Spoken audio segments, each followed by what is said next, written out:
Hello. I just wanted to talk over this Spark Slayer that I've been playing using the new Acceleration Shrine belt. This is not really my build. It was first posted by this guy, Practically Jesus, on Reddit, but I've made some optimizations on top of this and maxed a bit further, and I don't think there's any video showing the gameplay, so first I'll run a quick Uber Cortex just to show some gameplay and the damage, and then I'll talk over the build itself. So let's see. This has 140% more monster life, AoE crit.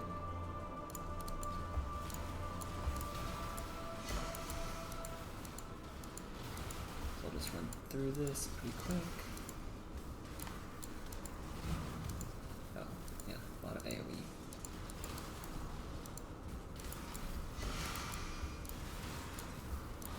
Sorry, it might be a bit laggy while I'm recording.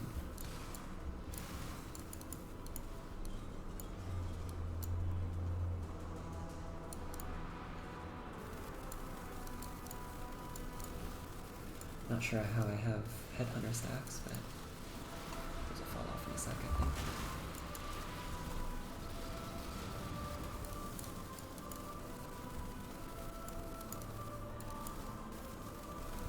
So, as you can see, damage is pretty good. Our recovery is pretty good, but is a bit reliant on Slayer's Overleach.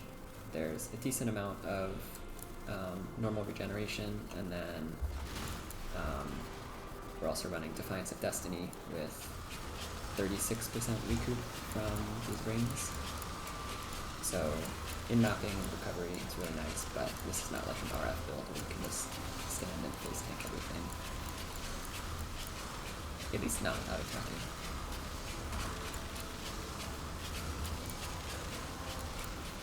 Max hit is pretty good. It's not crazy, but we've got a respectable amount of life, and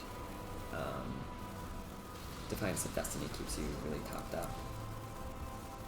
And then with the number of endurance charges we have, we've got something like 70% uptime on Immortal Call. So defenses feel pretty good, and plus your Spark, so you're off-screening literally everything.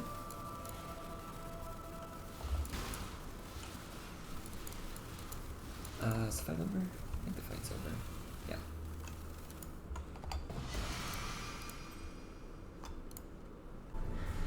I'm also just going to record a super quick map.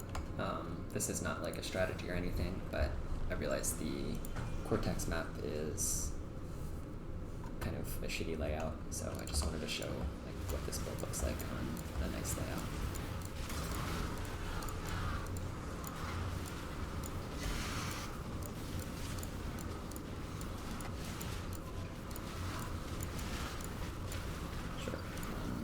Reach real quick, just stand in the middle here, everything dies, check the Rashta.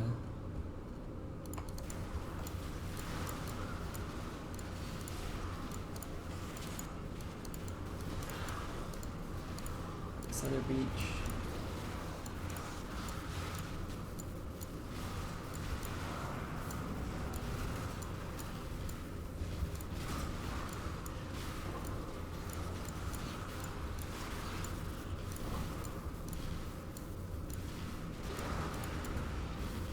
It's really just a blast to play with the acceleration belt.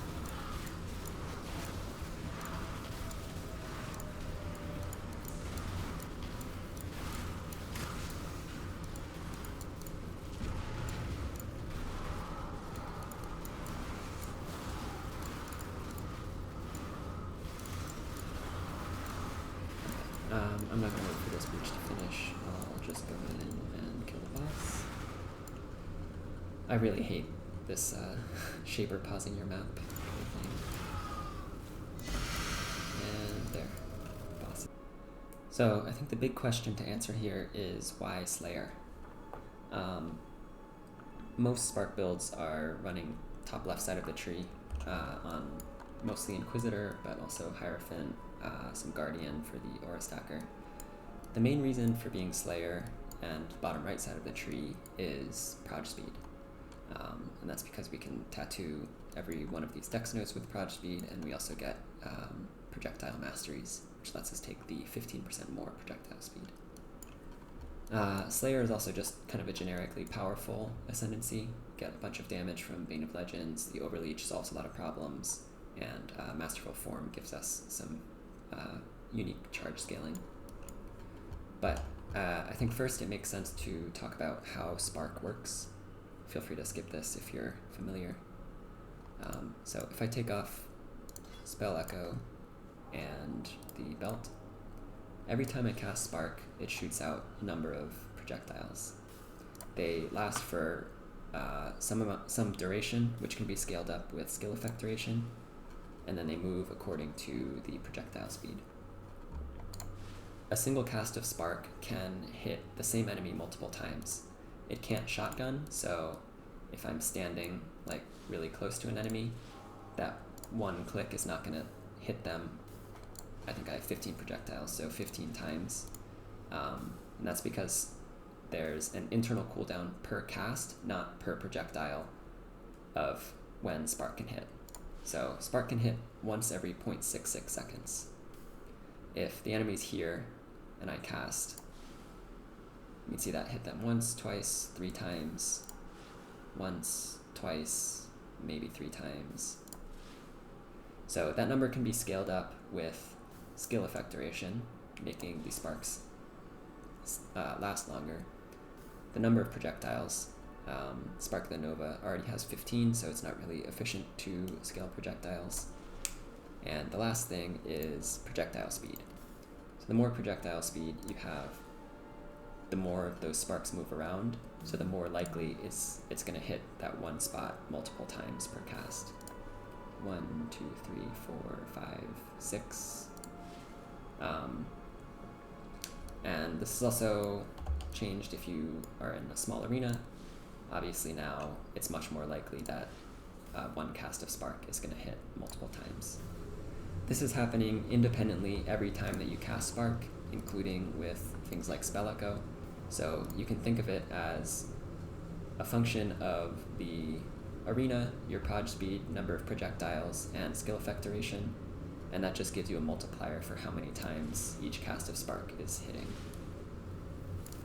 So if you see something like this, where the entire screen is filled with sparks, you might want to assume that this is, of course it's hitting every 0.66 seconds, but not necessarily every single cast is hitting that often. So a single cast just looks like this, and it's not actually hitting every 0.66 seconds. But the more you scale up proj speed, the closer to that ideal number you get. We're scaling a ton of proj speed with Screams of the Desiccated. So Acceleration Shrine gives 50% action speed, which is really nice in general for all skills, but it also gives 80% projectile speed. With Blunderbore and the Gull, that gets scaled up to 200% proj speed, and then we're scaling more proj speed on the tree. Including the projectile mastery here. We're also taking a bit of skill effect duration just with these 2 notables and then these 2 small points. That gets us a few breakpoints. So Slayer's just kind of generically powerful. Bane of Legends is, you can see, like a 32% more damage multiplier. We do get that 10% more damage if you've killed recently, because we're just running writhing jars for our flasks, because we can't use any real flasks because of the belt. So that's just generic more damage.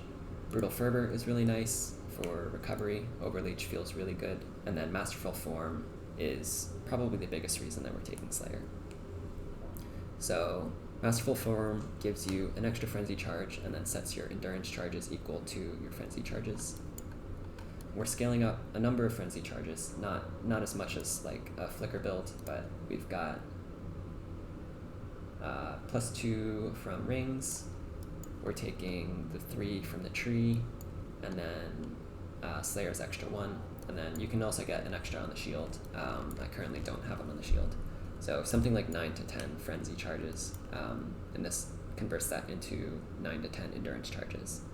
10 endurance charges is just really nice for the damage reduction, but we're also using Ralakesh's Impatience, the endurance charge version, so we can spend any endurance charges that we do build up into Immortal Call to get an even bigger, more uptime on Immortal Call.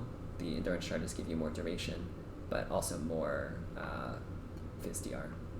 So, I mean, we basically turn Immortal to Fizz when Immortal calls up, and I think we have something like 70% uptime on Immortal Call.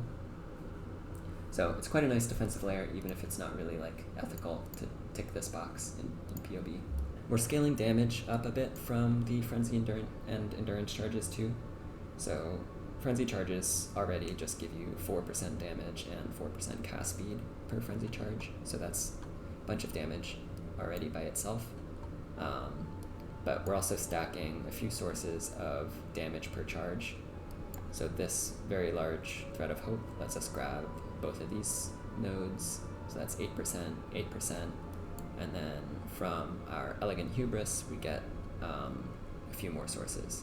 So, well, Frenzy on hit is really kind of necessary here, but also 10% damage per endurance charge and another 10%.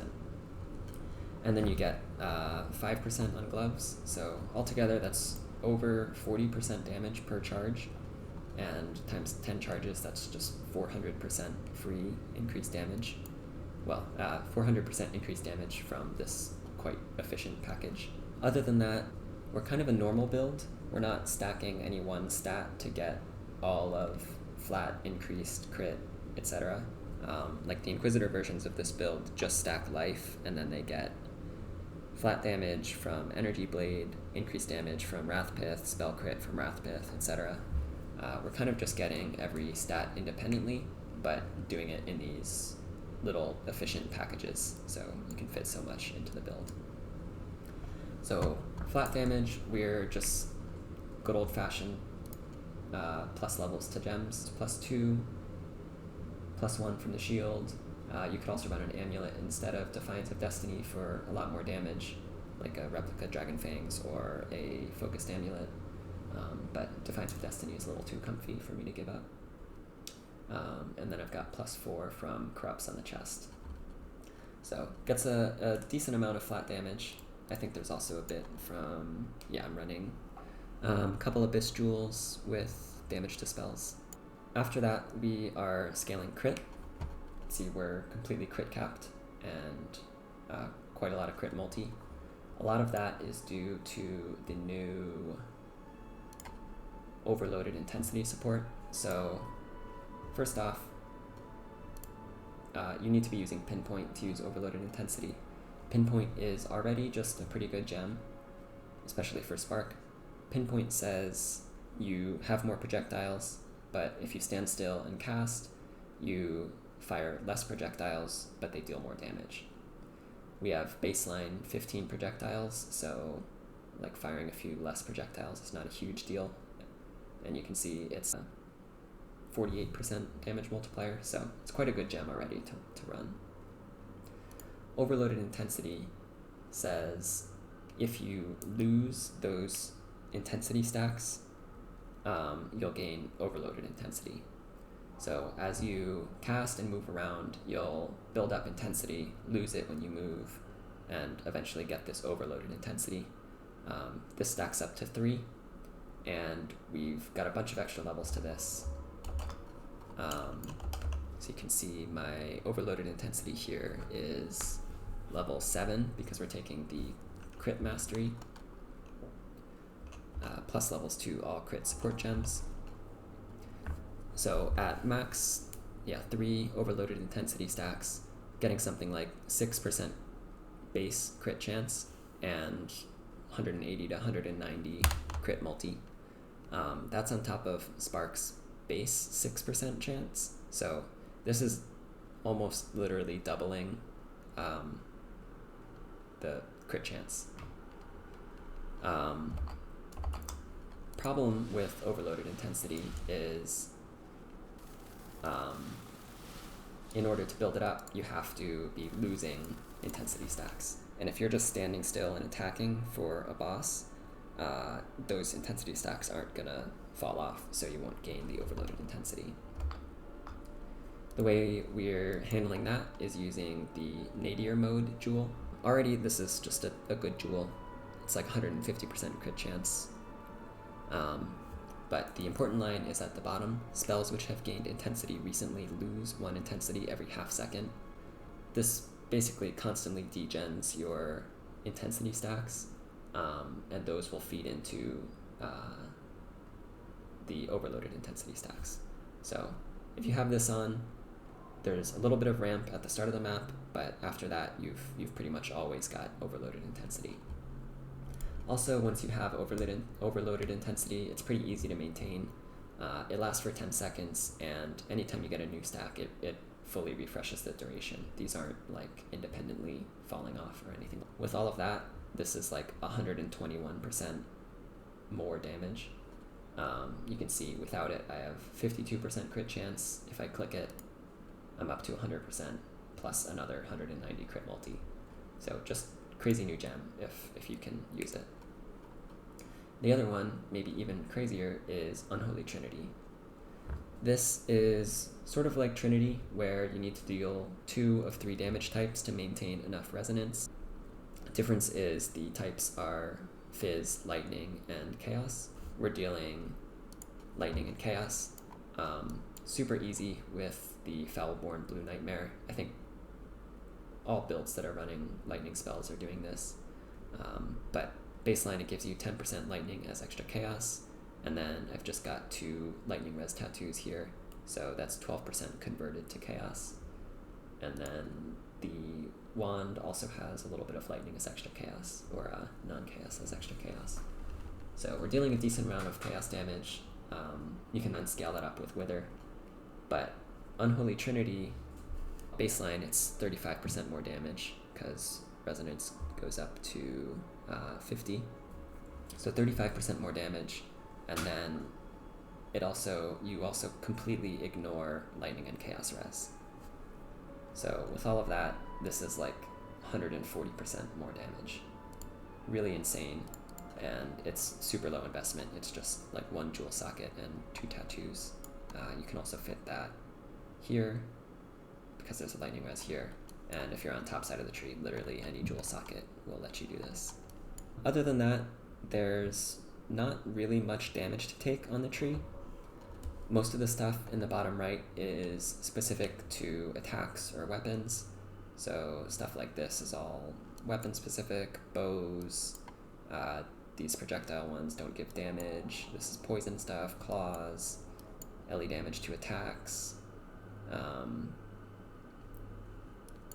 cold stuff. Yeah, there's just not a lot of good nodes to take here, so we've dumped a lot of points into large clusters. We've got 2 12-point large clusters. This kind of cluster is made with the new Refracting Frog, so you just fracture one of the attack and cast speeds, and then you can reroll to a different base and roll the other attack and cast speed. So each of these is giving like 8% cast speed and 13 life, 16% lightning damage. So these large clusters are just very powerful this league. Each of these nodes is like 3.5+ % damage. And then this one up here, I'm just using, it's similar, but a little bit less damage, and it's just helping me cap res. We're also taking life. There's just a lot of good life nodes along the bottom, and we've got a lot of life because of the scaled up massive shrine. And then we're taking a bit of suppress with the leftover points. Being lucky suppress gets us up to 96%. I'm softcore, so that's fine for me. Like, I'm leveling through 99 fine without dying. You could get 100% by just tattooing a number of these proj speed dex nodes into suppression, but those tattoos are expensive, and I'm kind of a fan of the lucky suppress. Other interesting thing we're doing with the tree, this timeless jewel, with Supreme Ostentation. Supreme Ostentation is kind of necessary because Blunderbore has an 866 strength requirement. Meeting that is just kind of silly, so Supreme Ostentation lets you ignore that. It also lets you tattoo everything, and then we also have no way to meet any int requirements, and we're using pretty much just in gear and gems. Between the Large Thread of Hope and an Impossible Escape for Magebane, we're not really actually spending any travel points to pick up the nodes from Elegant Hubris. That's really nice because it changes them all to do nothing. So we're just kind of cheating using these passage jewels, grabbing 1, 2. This one didn't require any extra pathing, and then the Impossible Escape lets us grab this last one, plus the Suppress and Skill Effect Duration nodes. I'm running one 8-point cluster. I just need Leech somewhere, and Doriani's Lesson gives LA damage, Leech does life. All of the Leech nodes in this area of the tree are specific to attacks, and maybe that's true for everywhere. So there's stuff like this, and even Clever Thief up here says attack damage, Leech does life. So nodes like this are pretty good. It gives you extra, basically regen from Slayer over Leech, but I just didn't have enough points, and I felt like my recovery is good enough, so I don't take this. We're running a Sublime Vision with Wrath. This is pretty good just for the Wrath effect, but Sublime Vision Wrath gives you Sap. I'm not really sure how the ailment calculations work for this, but I've noticed that even on super tough enemies, like 80% Deli, Breach Boss in the last Breach, I might only be reaching like 8 or 10% shock, but I usually have a higher number for Sap than for shock. So this is usually like, well, in normal content, it's always 20%, but even in hard content, you're getting like 12, 15+% Sap. So this is quite a nice defensive layer. If you don't want to run Sublime Vision, you could also run Zealotry and then use the Perfect Spirit of Fortune Spectre to give you a free Wrath. Of course, then you have 2 auras, so you can't use any of the Sublime Visions. But I thought this seemed pretty good. One thing I've changed from the previous version of the build is I'm not taking any of the block nodes. There's quite easy access. There's Testudo here you can get just for 1 point. Versatile Combatant is quite strong, and then this As the Mountain Wheel, and Block Mastery is really strong with the spell damage per 5% chance to block attack damage. I feel like the recovery from Defiance of Destiny plus the Recoup on this ring is strong enough where block just doesn't do anything.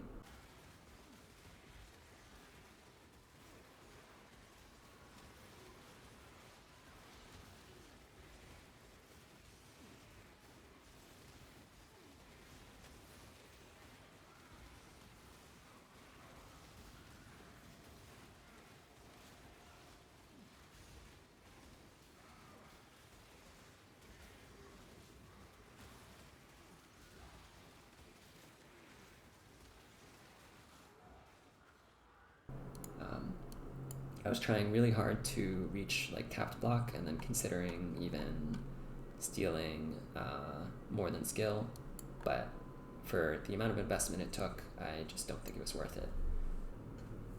I think last thing I didn't talk about was why we are blood magic. That's just because we have a really high cast rate, like 17.5 casts per second. And if you don't have blood magic, that's 1,000 mana cost per second. I have a different mapping setup where that's almost 30 casts a second, and it would be 1,700 mana cost per second. That's a big problem to solve, so it's really easy to just take blood magic, and then you have Slayer Overleach, and you don't have to worry about mana cost at all. So I'll talk through the items a bit. Core pieces are obviously the acceleration belt. This is kind of necessary, but I don't think it's that expensive anymore. You could potentially not run Blunderbore. I can imagine a version where a rare chest beats this up, but it's a little bit hard to beat just in terms of like move speed and shrine effect by a lot. I'm running a goal with +1 power charge. You could also do a volatile Vald Orb for more shrine effect, but the power charge is actually a decent amount of damage. So you can see, yeah, it's like 7% more damage, and I think that's more than the volatile Vol Corruption would have given me.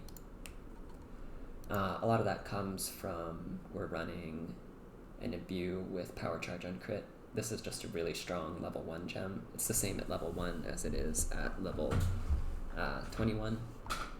So with 5 power charges, this is 20% more damage on a level 1 gem.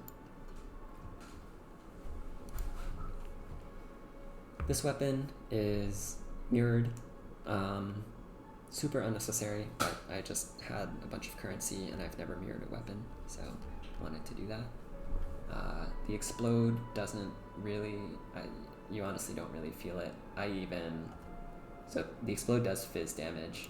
I even got a Wrath Watcher's Eye that converts up to 40% of fizz damage into lightning, just so that damage would get scaled more. The clear with Spark is just already so good that you don't even notice the explode. And if the content is hard enough where you're not clearing stuff, like if you're doing a 100% Deli, like really hard breach, then the explode damage is not going to be enough to like pop things off screen anyway. Before I was using this weapon, I think I've still got it in my Faustus because it won't sell. I bought this thing for 100C. Just like absolute trash weapon.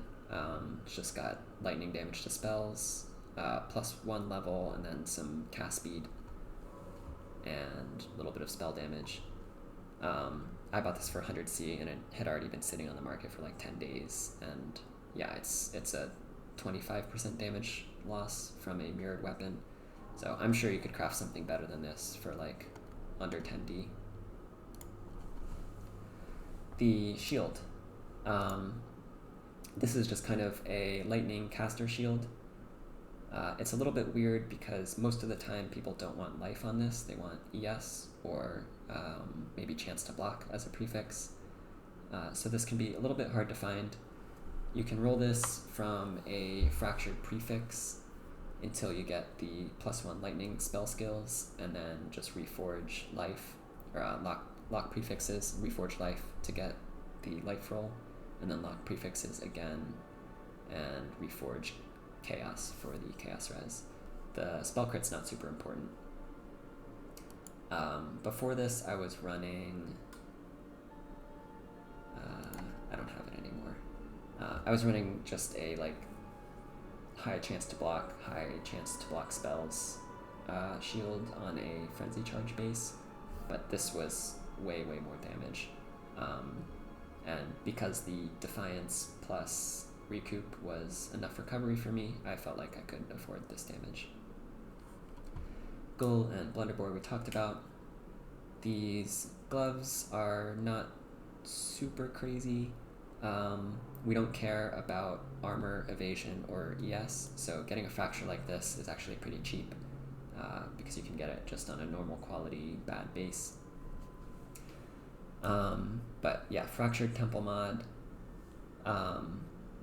Roll a Hollow Fossil for the Abyss socket until you get something decent as a suffix, and then just lock the suffixes and reforge life until you get T1 life.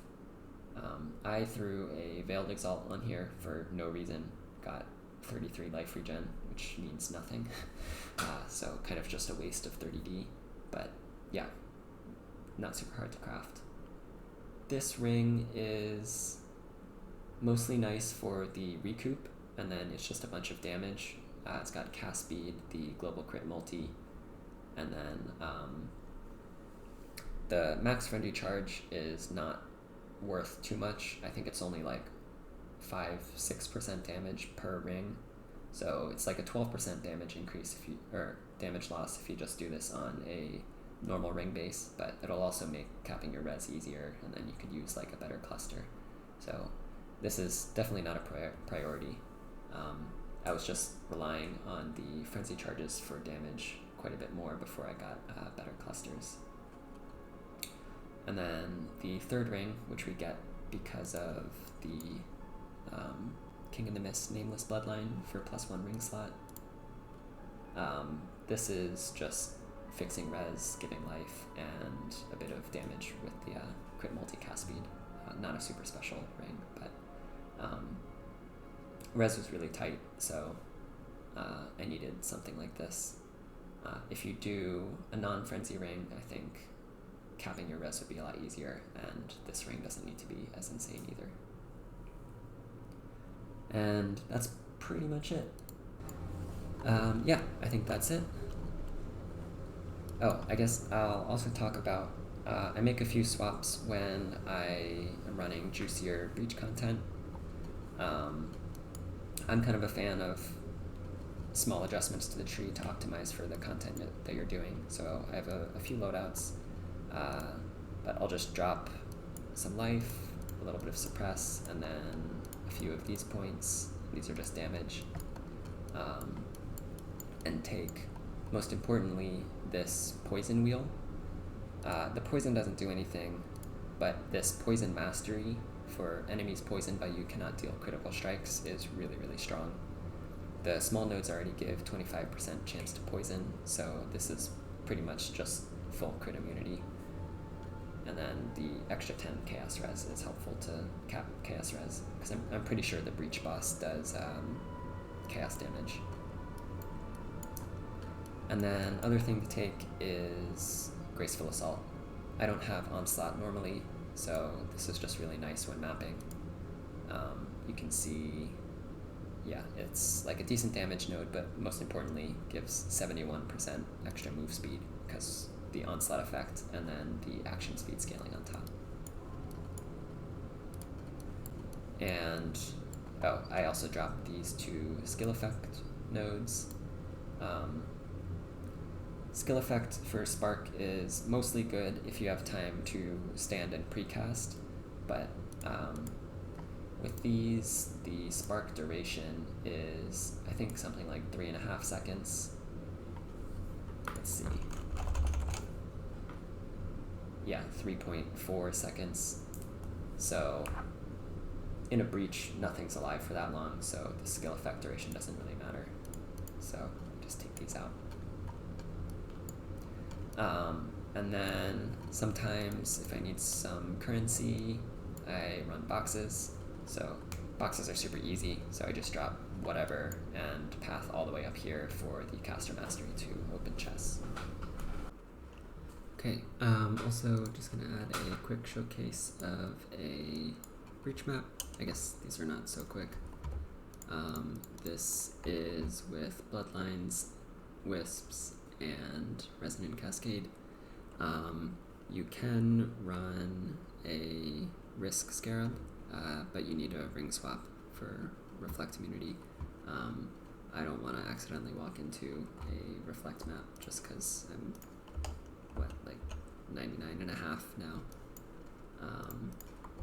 So this is a T16.5, 60% Deli,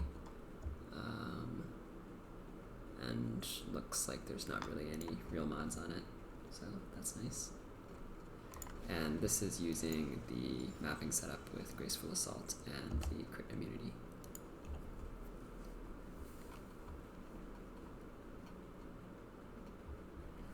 I run these on Jungle Valley just because it's a little bit less effort. You don't have to run ahead to the boss. But it's technically probably a little better to do this on dunes.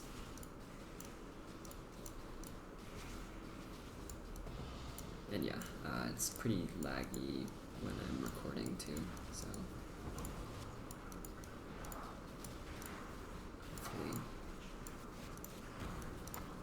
survive.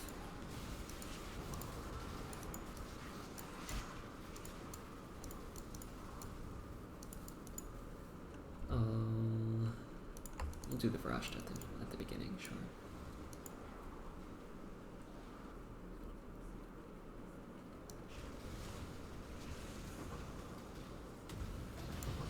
So rarity.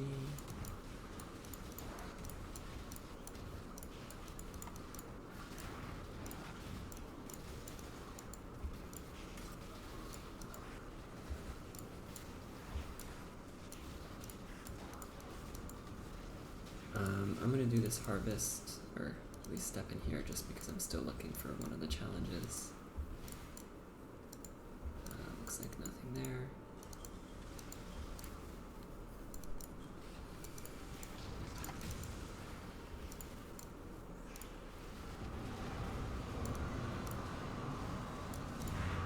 That's one of the simulacrum bosses inside a Sacred Grove for the cross-contamination challenge.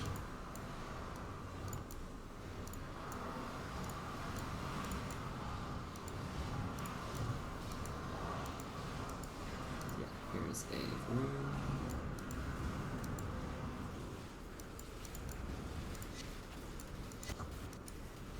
It's actually a bit hard sometimes to not kill stuff in the middle. You have to be kind of careful about going around the outsides of these breaches. Just because Spark, it lingers for like 3 seconds or so, so if you aren't careful you can leave Sparks there and they can clear all the rare mobs.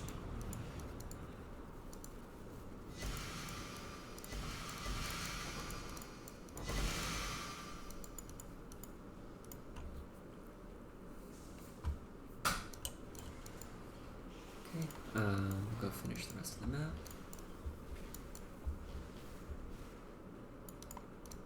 No Croesus in there. That's sad.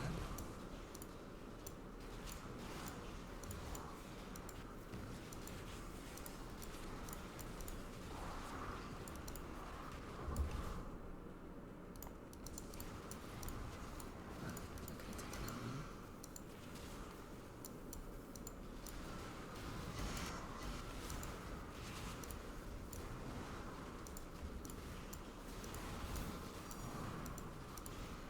Nice. Quant Altar's nice. Defiance nice.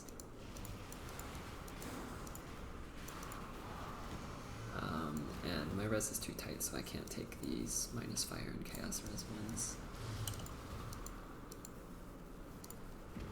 Okay, start doing some reaches.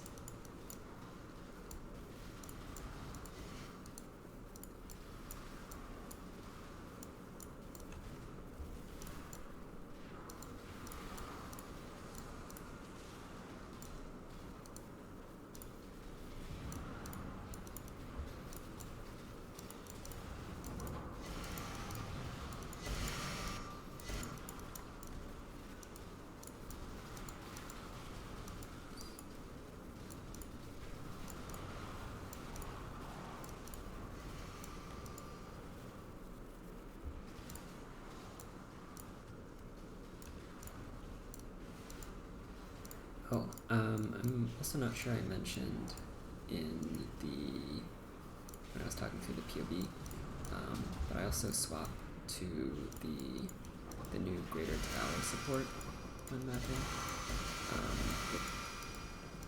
That's how I'm getting these Soul Leader stacks.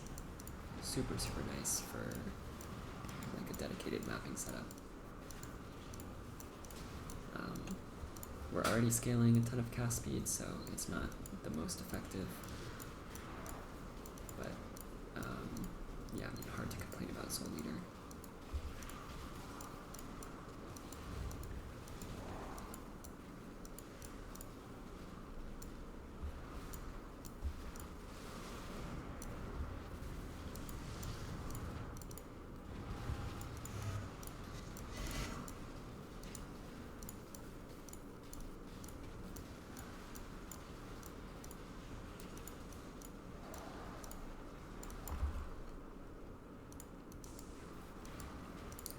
If you're really tryharding, you can open multiple of these breaches at the same time, but it's just kind of a pain to like keep track of what order you open them in and like where you have to go first.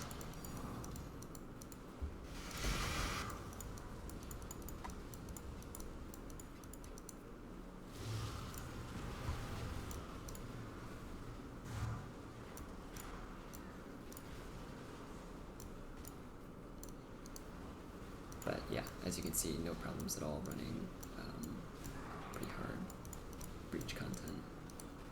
Probably up this to 80% Deli without really slowing me down at all.